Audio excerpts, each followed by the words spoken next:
Dnes je 4.2. a právě se nacházíme na Bedřichově, kde probíhá 6. ročník bobolopetu, závodu pravých chlapů.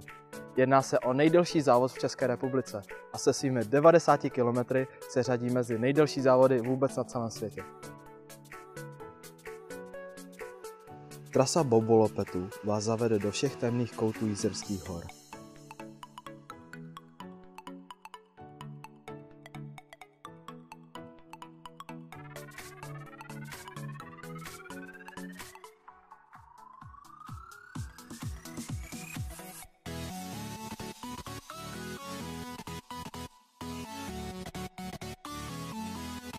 K mikrofonu se nám dostal jeden z účastníků dnešního závodu. Dobrý den.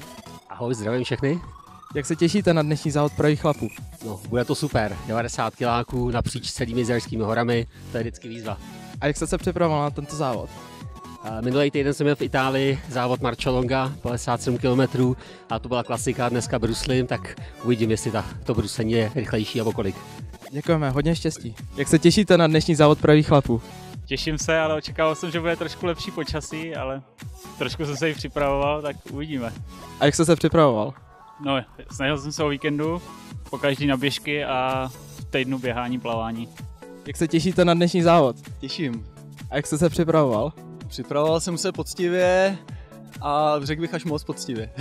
A kolikátý závod takhle absolvujete? Bobolopet asi po 4. Děkujeme, tak hodně štěstí. Děkuju.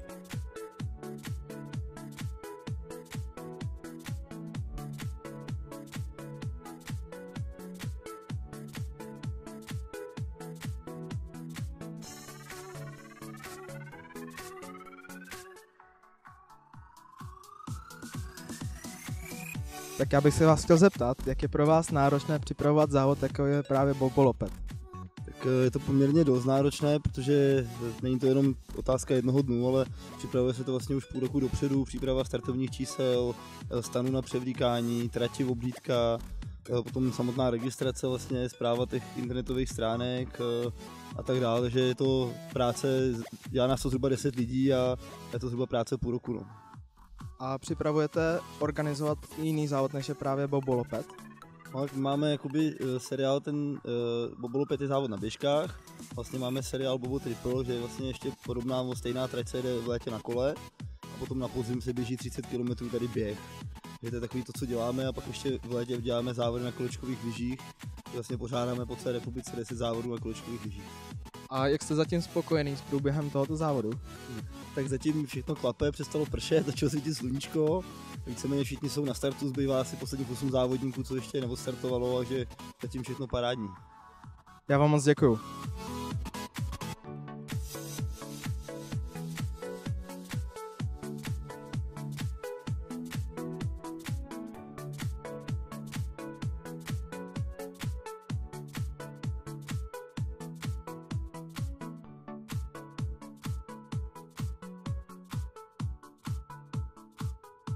Já zde mluvím s loňským vítězem bobolopetu. Dobrý den, jak se vám dnešní závod povedl, jak se cítíte? Ahoj, cítím se hrozně, bylo to strašně dlouhý, hrozně náročný, určitě snad ještě víc než loni. Která část vám dělala největší problémy? Čím blíž ke konci, tím horší. A přemýšlíte, že se budete účastnit dalšího závodu? Tak od začátku jsem vynechal 2 ročníky, tak doufám, že ten příští nastoupím zase. Jako jo, Tak já vám moc gratuluji a děkujem. Tak já bych vám chtěl v první řadě pogratulovat k dokončení závodu. Dobrý den. Dobrý den a děkuju. Jak se cítíte? Jako po 6 hodinovém závodě. A jak byl pro vás závod náročný? Tak asi odpovídající zátěži 90 km. Začátek byl hezký to jelo. Asi první 4 hodiny jsem si užíval, dokonce jsem fotil. A pak vysvětlo sluníčko a najednou to vůbec nejelo, takže poslední 2 hodiny bylo velký trápení a už jsem vyhlížel cíl. A plánujete se účastnit dalších ročníků bobolopetu? Samozřejmě. Dobře, moc krát vám děkujeme a hodně štěstí v budoucnu.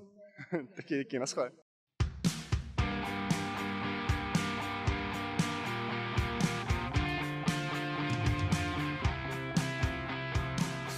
Letošní ročník závodu pravých chlapů se opravdu vydařil. Počasí nám přálo, panovala přátelská atmosféra a všichni závodníci si již těší na další ročník.